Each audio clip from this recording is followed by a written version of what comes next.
9644500500 নাম্বারে। Facebook comment করতে পারেন facebook.com/peoplesradio.fm, অনলাইনে শুনতে পারেন peoplesradiolimited.com। এখানে গুগল প্লে স্টোর থেকেও পিপলস রেডিও অ্যাপ ডাউনলোড করে শুনতে পারবেন। আচ্ছা, আমাদের দুইটা প্রশ্ন ছিল, একটা ফোন নিয়ে নিই। আসসালামু আলাইকুম, বলেন। জি, প্রশ্ন করবেন। জি বলুন। কেটে গেছে, আবারও চেষ্টা করবেন। ঈদের তাকবীরে যে কথাটা বলছেন জাল, এটা সঠিক না। ঈদের তাকবীর এটা সাহাবীদের থেকে প্রমাণিত। রাসূলুল্লাহ সাল্লাল্লাহু আলাইহি ওয়াসাল্লাম তাকবীর ব্যাপারে বলেছেন, উদ্বুদ্ধ করেছেন, বাট তার থেকে সহিহ সনদে শব্দগুলো পাওয়া যায় না, কি বলতে হবে এগুলো পাওয়া যায় না। এটা সাহাবীদের থেকে পাওয়া যায়। আমরা যেগুলো বলি এটা 2 বার করে 3 বার করে 2টা প্রমাণিত, এটা সাহাবীদের থেকে সহিহভাবে প্রমাণিত, রাসূলুল্লাহ সাল্লাল্লাহু আলাইহি ওয়াসাল্লাম থেকে না। এজন্য এটা জাল বলা যাবে না, এটা সাহাবীদের থেকে সহিহভাবে প্রমাণিত। ইবনে মাসউদ রাদিয়াল্লাহু আনহু থেকে, ইবনে আব্বাস রাদিয়াল্লাহু আনহু থেকে, এগুলো বলা যাবে, এগুলো বলা জায়েজ আছে। নাসিরুদ্দিন আলবানী রাহিমাহুল্লাহ এগুলো বলেছেন জায়েজ আছে, এটা বলা সহিহ সাহাবীদের থেকে। মনে রাখতে হবে এটা সাহাবীদের থেকে সহিহভাবে প্রমাণিত।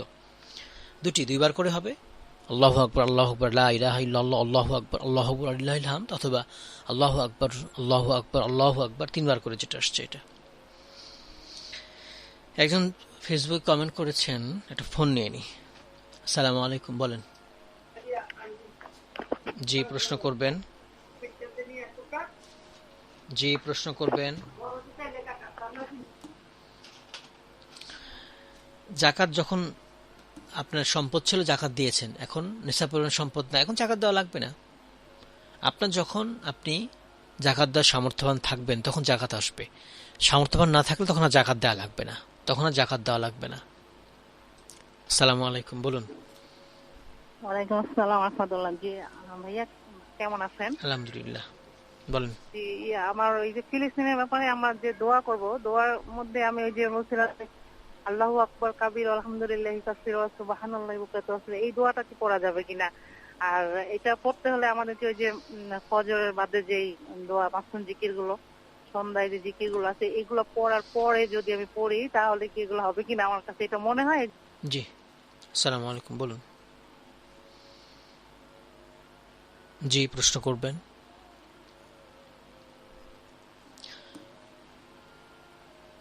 আমরা একটু আলোচনা করি, ইনশাআল্লাহ প্রশ্নের জবাব দেব। আর কিছু কয়েকটা প্রশ্ন একসাথে করে। সালাত পরিত্যাগ না করা। আসসালামু আলাইকুম, বলুন। ওয়ালাইকুম সালাম। হুজুর, আজানের জবাব দেওয়া, আমি যদি মসজিদের আজানের সাথে সাথে জবাব দিতে না পারি, যদি একটা আজান ডাউনলোড করে নিয়ে জবাব দিই, সেটা কি হবে? জি, আমাদের সাথেই থাকবেন। শুনেন, ফিলিস্তিনের জন্য দোয়া করা তাদের স্বাধীনতার জন্য, তাদের রক্ষার জন্য। আপনি যেটা বলেছেন এই অর্থগুলো ওইরকম না, এটা তাকবীরের ব্যাপারে এসছে। তো এজন্য আপনি যেসব সময় দোয়াগুলো কবুল হয়, যেসব দোয়াগুলো পড়ে দোয়া করলে দোয়া কবুল হয়, দোয়া করার আদবগুলো যেগুলো আছে এগুলো নিয়ে দোয়া করবেন।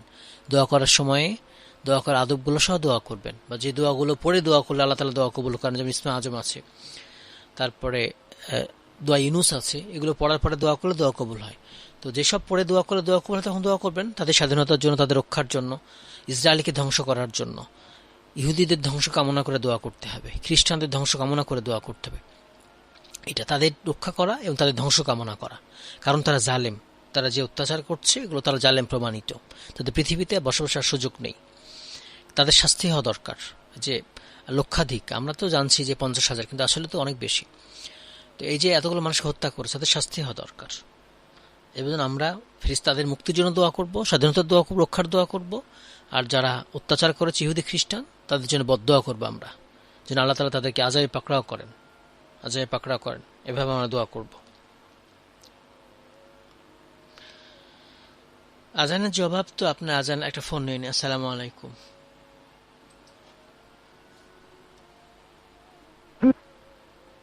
জি বলুন। সালাম সালাম। বলছিলাম, রাসূল সাল্লাল্লাহু আলাইহি ওয়াসাল্লামের উপর প্রথম যখন ওহী অবতীর্ণ হয় তখন তিনি বলেছিলেন যে আমি আমার আত্মার উপর ভয় করছি, এটি কি সহিহ হাদিস?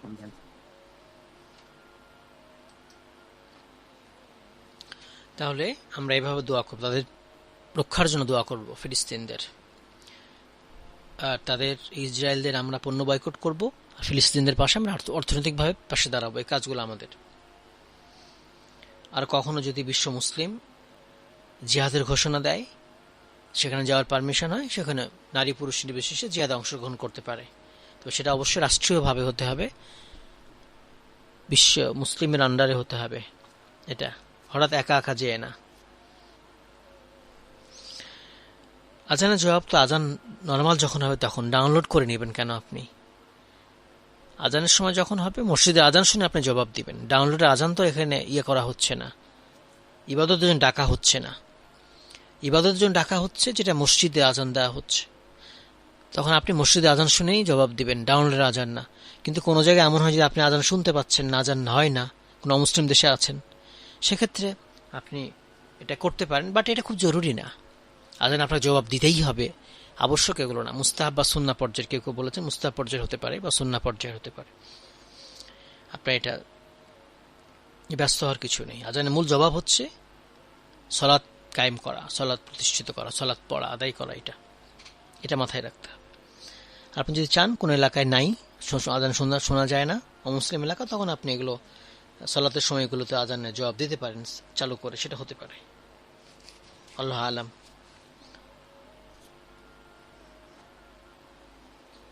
আসসালামু আলাইকুম, পরিচয় দিয়ে প্রশ্ন করবেন।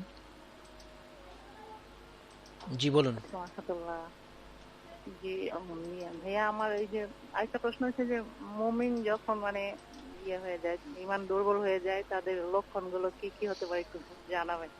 জি আসসালামু আলাইকুম। আসসালামু রাহমাতুল্লাহ। তা আমরা যেটা বলছিলাম যে ওই যে সলাৎ, এটা ছেড়ে দেওয়া যাবে না। এই যে পুরুষেরা 5 ওয়াক্ত সলাৎ জামাতের সাথে আদায় করা, রমাদান পর এই উত্তম অভ্যাসটা ধরে রাখতে হবে। কারণ সলাৎ মুমিনের একমাত্র শ্রেষ্ঠ সম্পদ। ঈমান শ্রেষ্ঠ, ঈমানের পরেই সলাৎ। আর সলাৎ যদি ঠিক হয় সবকিছু ঠিক হবে, সলাৎ ঠিক না সবকিছু ঠিক হবে না, নষ্ট হয়ে যাবে। এজন্য সলাতের ব্যাপারে আমাদের যত্নবান হতে হবে। 5 ওয়াক্ত সলাৎ ঠিকভাবে ধরে রাখতে হবে, যেভাবে রমাদানে ধরে রেখেছি।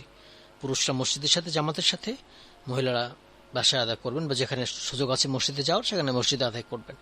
5 ওয়াক্ত সালাত, ফরজ সালাত ধরে রাখতে হবে, এটা ছাড়া কোনো সুযোগ নেই। 11 মাস। আসসালামু আলাইকুম, বলুন।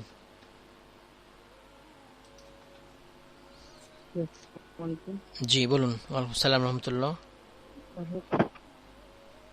জি, আমার একটা প্রশ্নটা হলো, আব্দুল্লাহ ভাই বলেছেন, আব্দুল্লাহ বিন আব্দুল রাজ্জাক, উনি বলেছেন যে জাকাত সম্বন্ধে যদি আমার রুব্য পরিমাণ হয় আপনি চাইলে দিতে পারেন, নাইলে নেই। আর এমনি যদি নেশাব পরিমাণ সম্পদের মালিকানা তাইলে দিতে হবে। একটু বুঝিয়ে বলবেন। দেওয়াটা উত্তম, ওই যে রুব্বটা এটা বলছেন। ঈমান দুর্বলের লক্ষণ হচ্ছে ইসলামের বিধানগুলো আপনার পছন্দ হবে না, আপনার ঈমান, সালাত, সিয়াম, হজ, যাকাত এগুলো ভালো লাগবে না, ভালো কাজ করতে ভালো লাগবে না, এটা ঈমান দুর্বলের লক্ষণ। এই জন্য আপনার যখন ভালো কাজ ভালো লাগবে, এটা ঈমানের স্বাদ। ইবাদত করতে ভালো লাগে, ঈমানের স্বাদ। গুনাহ করতে খারাপ লাগবে, এটা ঈমানের স্বাদ। কিন্তু গুনাহ করতে যদি আপনার খারাপ না লাগে, তাহলে ভাববেন আপনার ঈমান দুর্বল হয়ে গেছে, আত্মা রোগ হয়েছে।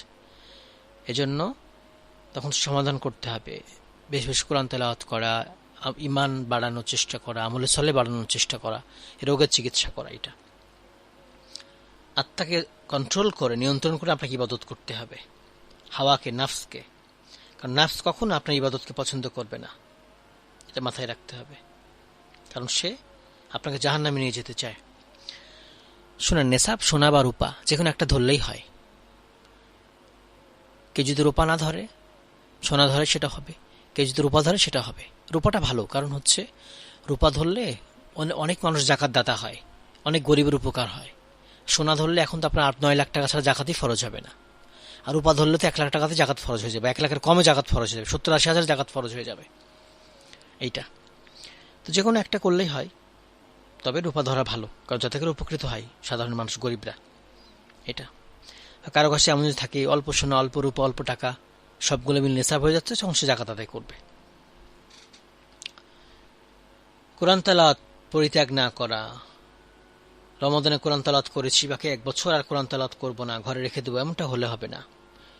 কোরআন মাজিদ অল্প অল্প করে ধরে রাখতে হবে, পড়তে হবে।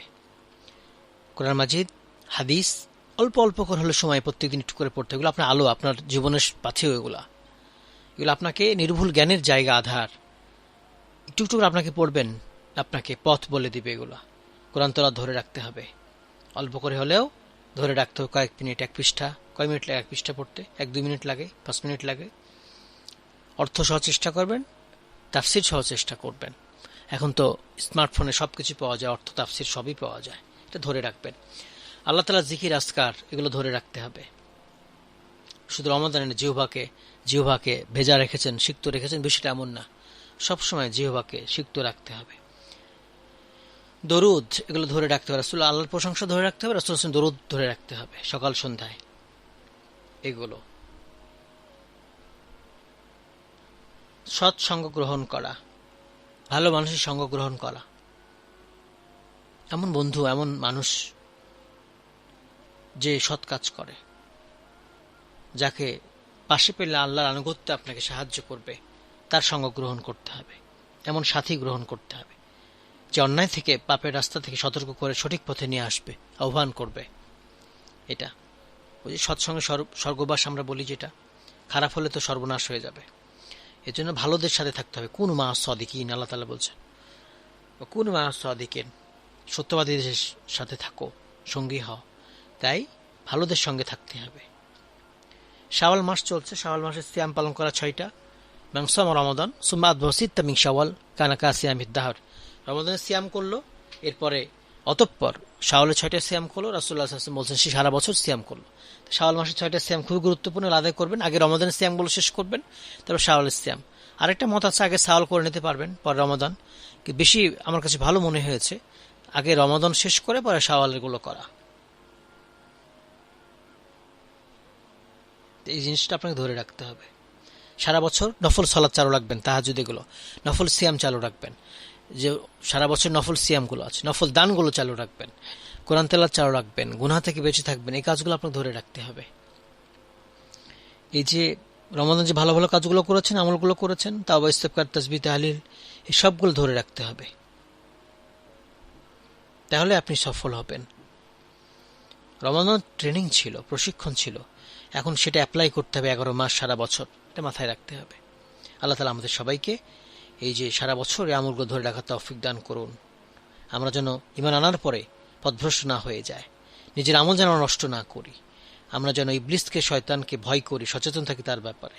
সালাত ত্যাগ করব না, তারপরে কোরআন তেলাওয়াত ত্যাগ করব না, জিকির আজকার ত্যাগ করব না, আল্লাহর প্রশংসা, দরুদ এগুলো ত্যাগ করব না, ভালোদের সঙ্গে থাকবো, নফল সিয়ামগুলো ধরে রাখবো, নফল দান, সাদাকা, যাকাত এগুলো ধরে রাখবো, ভালো ভালো কাজ চালু রাখবো, গুনাহ থেকে দূরে থাকবো, আমল নেক আমল, আমল সালেহ এগুলো চালু করবো। আজকে এখানে শেষ করছি, কথা হবে আগামী পর্বে ইনশাআল্লাহ। সেই পর্যন্ত আল্লাহ তাআলা আমাদের সবাইকে ভালো রাখুন, সুস্থ রাখুন, সুন্দর রাখুন। আল্লাহ তাআলা ফিলিস্তিনকে রক্ষা করুন, তাদের স্বাধীন করে দেন, তাদের হেফাজত করুন। আমরা সবসময় দোয়াগুলো করব, তাদের পাশে দাঁড়াবো দোয়ার মাধ্যমে, অর্থের মাধ্যমে। ইসরায়েলের ধ্বংস কামনা করব, যারা ইহুদি খ্রিস্টান মুসলমানদের উপর হত্যা চালাচ্ছে, বর্বর হত্যা চালাচ্ছে, তাদের জন্য আমরা বদদোয়া করব।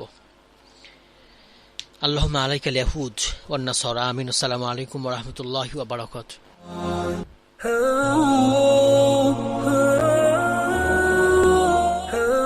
To change your musical taste, listen People's Radio 91.6 FM.